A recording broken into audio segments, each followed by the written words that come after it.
नमस्कार। खबरों की खबर में आपका स्वागत है। इस वक्त की बड़ी खबर दिल्ली से आ रही है, जहां चुनाव से पहले अरविंद केजरीवाल को ऐसा तगड़ा झटका लगा है कि पूरी की पूरी आम आदमी पार्टी के नेताओं की सांसें फूलने लगी है, क्योंकि पुलिस एक्शन में आ गई है और दिल्ली में यत्र तत्र सर्वत्र फैले बांग्लादेशी और रोहिंग्या घुसपैठियों को अब खदेड़ने की तैयारी हो चुकी है।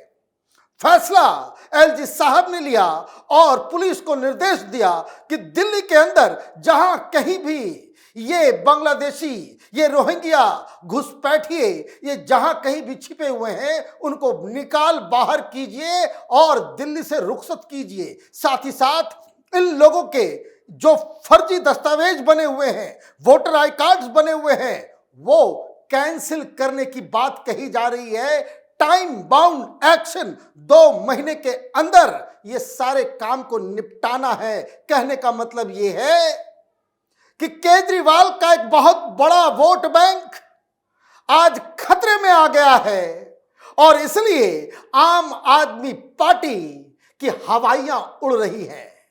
कैसे इस चुनाव पे यह फैसला इंपैक्ट करने वाला है, आज वही समझने की आवश्यकता है। और आप सुनेंगे तो आप भी दहशत में आ जाएंगे कि दिल्ली के अंदर ये चलते फिरते टाइम बॉम्ब को हमने किस तरीके से पनाह दे रखा है। पहले खबर देखते हैं कि क्यों एलजी साहब ने यह फैसला लिया है। Ahead of the upcoming Delhi assembly elections, LG V.K. Saxena has instructed the Chief Secretary and Police Commissioner to launch a robust 2-month drive to identify and take action against illegal Bangladeshi migrants residing in national capital. The directive issued by the LG Secretariat emphasizes strict adherence to existing laws and timely execution of the initiative. This move follows a representation by a delegation of ulamas and Muslim leaders from Dargah Hazrat Nizamuddin and Basti Hazrat Nizamuddin, who expressed concern about attacks on Hindu and minority communities in Bangladesh. The delegation urged decisive measures to address what they described as the growing issue of illegal Bangladeshi immigrants in Delhi. यह हजरत निजामुद्दीन इलाके से मौलवी मौलाना पहुंचे LG साहब के पास। उन्होंने बताया कि हर तरफ ये बांग्लादेशी उत्पात मचा रहे हैं, पब्लिक प्लेसेस को कब्जा कर रहे हैं, नौकरियों को खा रहे हैं और उपद्रव क्रिएट कर रहे हैं। और पुलिस के पास पहले भी इस तरह की पूरी जानकारी रहती है कि जो बांग्लादेशी और रोहिंग्यास जो दिल्ली के कोने कोने में छिपे हुए हैं, ये लोग क्राइम में, ड्रग्स ट्रेड में, प्रोस्टिट्यूशन में पूरी तरीके से शामिल हैं। मतलब अरविंद केजरीवाल जो लॉ एंड ऑर्डर का मुद्दा उठा रहे थे, उसमें ये बांग्लादेशी, रोहिंग्यास, इमिग्रेंट्स, घुसपैठिए ये कंट्रीब्यूट कर रहे थे।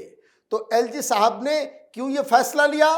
फैसला इसलिए लिया कि हजरत निजामुद्दीन के पास के मौलवी मौलाना मुस्लिम लीडर्स, उन्होंने गुजारिश की कि ये बांग्लादेशी बड़ा उत्पात मचा रहे हैं, दिल्ली से भगाने का कष्ट करें।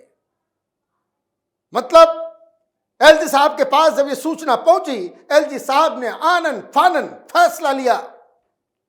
चीफ सेक्रेटरी और पुलिस कमिश्नर को यह हिदायत दी कि immediately you must swing into action. 2 महीने का वक्त है, मतलब दिल्ली चुनाव से पहले।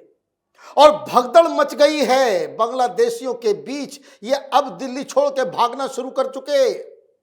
अभी 24 घंटे नहीं हुए हैं, हालत खराब है इनकी, क्योंकि खबर ये आ रही है कि पुलिस ने दर्जनों इस तरह की टीम्स बना ली है कि जहां जहां ये रोहिंग्यास को आइडेंटिफाई किया गया है, बांग्लादेशियों को आइडेंटिफाई किया गया है, उन लोगों को धर पकड़ने के लिए एक स्ट्रेटजी तैयार हो चुकी है।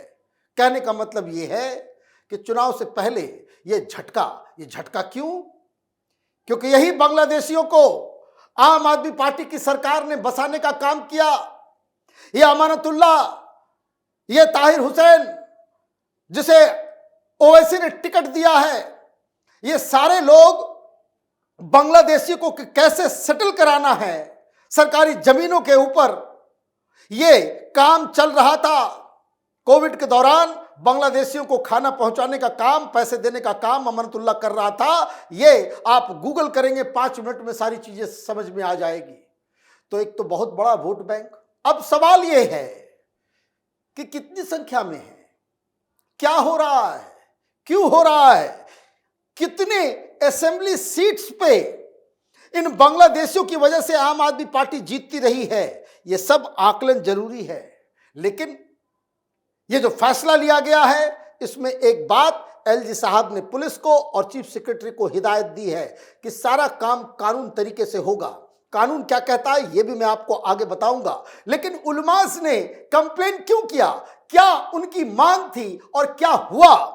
The Ulmas and local resident highlighted specific concern, including alleged encroachment by illegal migrants on public spaces such as roads and parks and their access to rental housing and employment. They demanded the cancellation of government-issued documents like Aadhaar cards and voter ID, which they believe were illegally obtained by these individuals. In response, the LG Secretariat underscored the urgency of the matter, directing a focused operation to systematically identify and expatriate illegal migrants. Weekly progress reports are to be submitted to the Secretariat to ensure accountability.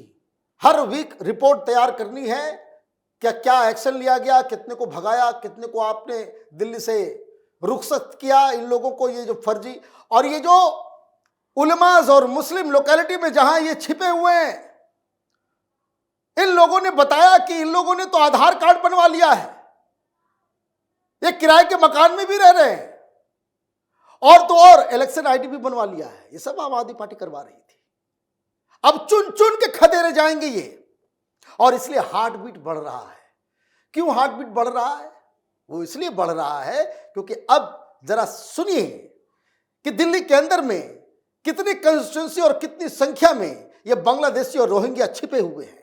The Bangladeshi migrant population in Delhi has been significant for decades.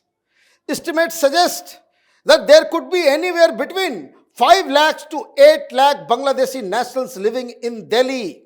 Many Bangladeshi in Delhi work in informal sectors such as construction, domestic work and small businesses. Similarly, there are over 50,000 to 70,000 Rohingya refugees in Delhi. The exact number can vary depending on the factors like migration pattern, government crackdown, and undocumented status. There are also sizable communities in areas like Silampur, Zafrabad, Madipur, Madangir, Khanpur, and parts of Okhla. ये इलाके हैं जिसमें बहुत ही ज्यादा संख्या में है। शाहदरा के पास वेलकम है, यमुना विहार है, सीमापुरी है, नंदनगरी है, ओखला के इलाके हैं। कई सारी जगहों पे ये कोने कोने में छिपे हैं बांग्लादेशी। संख्या कितनी? एक एस्टिमेट, रफ एस्टिमेट है ये 5 लाख से 7 लाख। और केजरीवाल को 70 में से 35 सीटें लानी है सरकार बनाने के लिए। और जो एरिया में जहां पे ये रहते हैं उसका एक एस्टिमेट है कि कम से कम 15 ऐसी कंस्टिट्यूएंसीज हैं जहां बहुत ही ज्यादा वो इफेक्टिव हैं। 15 कंस्टिट्यूएंसी में अगर आप ऑन एवरेज देख लें कि 70 सीट्स हैं, रोहिंग्याज और बांग्लादेशियों को मिला लें तो ये 7 लाख, अगर एवरेज भी मान लें हम कि 7 लाख लोग हैं, तो इसका मतलब ये है कि हर 10,000 वोटर जो है हर कंस्टिट्यूंसी में ऑन एवरेज है। लेकिन कई सारे जो कंस्टिट्यूंसीज है उसमें नहीं है, तो ये कंसंट्रेशन कहीं पे बहुत ज्यादा है। तो 15 इस तरह की कंस्टिट्यूंसीज है जहां बहुत ही हैवी इंपैक्ट है बांग्लादेशियों का।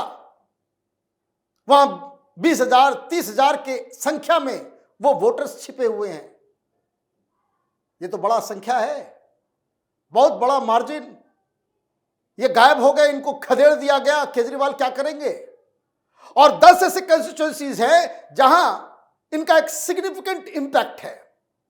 मतलब 25 कंस्टिट्यूएंसी आप 70 में से मान लीजिए कि जहां बांग्लादेशियों की वजह से भारतीय जनता पार्टी हारती है।